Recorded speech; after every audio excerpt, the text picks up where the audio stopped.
Hello, we are here at the Southworth Library. I'm Miss Diane, and this is Mrs. McKee, and who else do we have?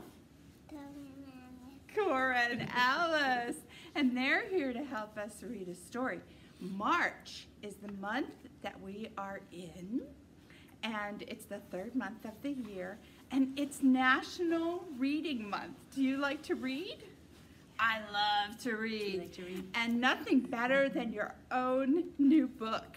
So we have a book that we are going to read aloud with you, and it's also a book that you are going to get as a gift from the library so that you can make sure and read a lot this month for National Reading Month. So this book is called Lucky, The Adventures of the Unluckiest Leprechaun. Do you know what a leprechaun is? It's a wee little fairy in Ireland. And there's some legends about leprechauns that you can learn about. But let's see what happens with Lucky, the Unluckiest Leprechaun by Bart Conklin and illustrated by Letitia Lacey. I don't know any Letitias, but there's one. Are you ready? You can start. Okay. Once upon a time, there lived an unlucky leprechaun named Hap. Many years before, Hap's great-great-grandfather, Jedediah McSweeney's pot of gold had been stolen by a giant dragon. From that time on, the McSweeney curse was passed from generation to generation until it splatted right onto Hap McSweeney's head.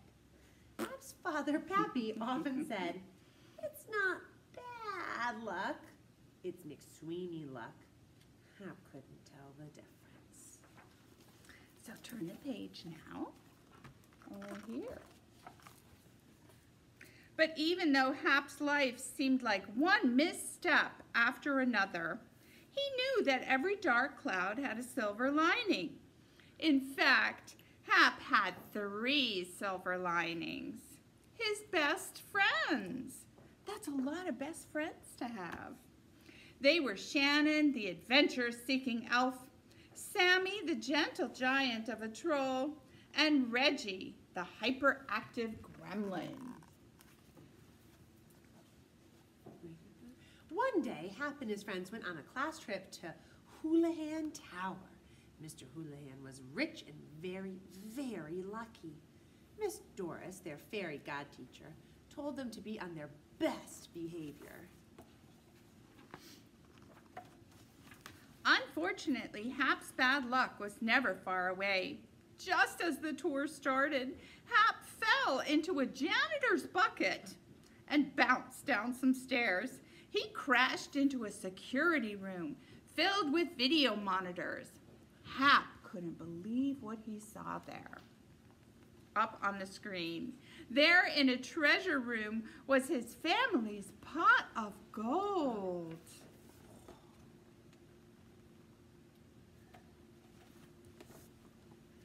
Back at school, Hap told his friends what he'd seen. He knew he could lift the McSweeney curse if he could just get the gold back. The friends formed a plan. During their field trip, Mr. Houlihan had told the students he was hosting a big gala that night.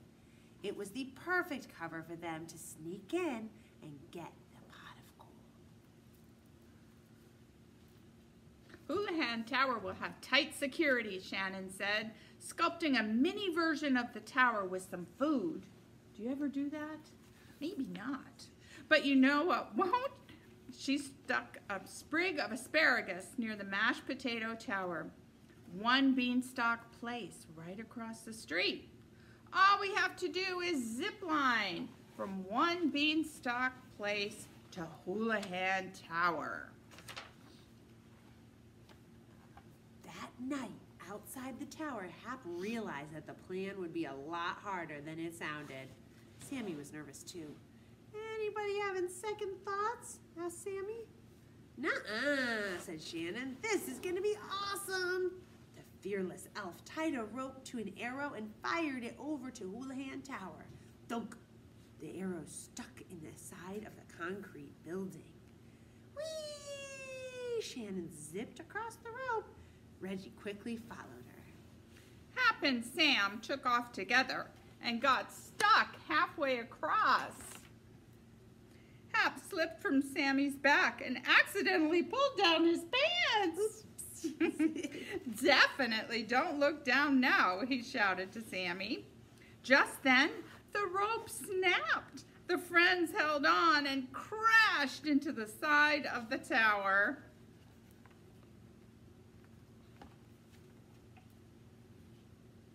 Hap and Sammy crawled up to a balcony to join their friends. Shannon unlocked the door and the team crept inside. What about disguises? Hap asked. Reggie had something better. Miss Doris's fairy dust. The mischievous gremlin threw a handful of dust into the air. Suddenly, Sammy was dressed as a waiter and Reggie as a handyman. Hap and Shannon looked like gala guests in their fancy clothes. The team members put tiny devices in their ears so they could communicate with one another. Then they split up and went to work.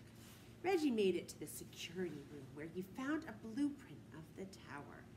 There's a secret passage to the treasure room behind the big painting of Houlihan, he said. Hap gulped. To get to the big painting, he had to dance across the ballroom. I'm a disaster normally, but dancing? That's a catastrophe. With Reggie's guidance and Shannon as a partner, they made it across the floor to the portrait. Thanks, Shannon, said Hap. You're better than a four-leaf clover. Hap and his friends slowly snuck through the secret door. On the other side was a giant cavern. At the center, perched high on a tower of rocks and surrounded by a lava moat, was the McSweeney pot of gold. Hap couldn't believe it. He was finally going to get his family's gold back and lift the curse. It was all he'd ever wanted.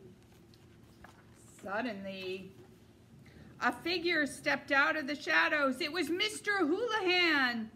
I have a lovely story to tell you, he hissed. It was a full moon night. A fool of a leprechaun, pot of gold in hand, was walking through the forest when a huge dragon appeared. Ha ha ha, he laughed. Your great-great-grandpappy looked so frightened. That was when I swooped down and grabbed the pot of gold out of his hands.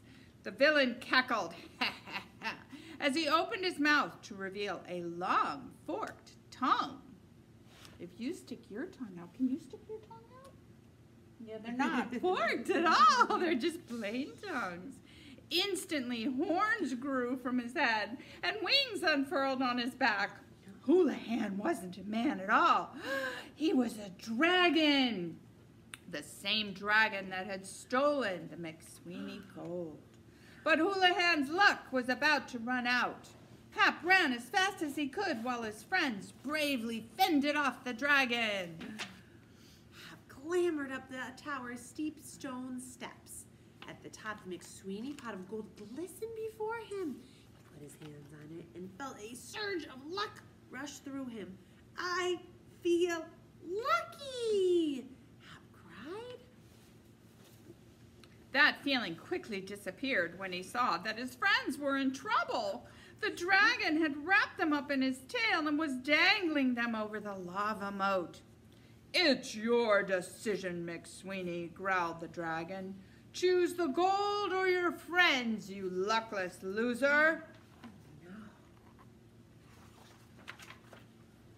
Hap clung to the pot of gold. Maybe I am a luckless loser, he told the evil dragon. But you know what? My luck has brought me the 3 best friends I could ever hope for. He carried the pot to the edge of the drop-off. It appears you need this gold a lot more than I do. You want the gold? Then go get it. With a great shove, Hap tipped the pot of gold into the lava. The greedy dragon chased after it, but the treasure was gone. Now just like the McSweeneys, the dragon had lost the pot of gold and was cursed with bad luck. A cloud gathered over his head. Rain fell on his snout. Bolts of lightning stung his tail as he flew away. I can't believe you gave up your family's gold for us, Hap, said Sammy. You'll be cursed with bad luck forever, Shannon said sadly. Hap smiled. He had his friends, and that was all he needed. Besides, it wasn't bad luck. It was McSweeney luck. Hap's life returned to normal. Well, as normal as the life of an unlucky leprechaun could be. But he still had his friends. And that made him the luckiest leprechaun in the world. Alice found a dragon. And he was unlucky. So you are lucky as long as you have a friend. Is that true? Yeah. Yeah. Thanks for listening. Enjoy the book. And remember to come on over to the library to get some more.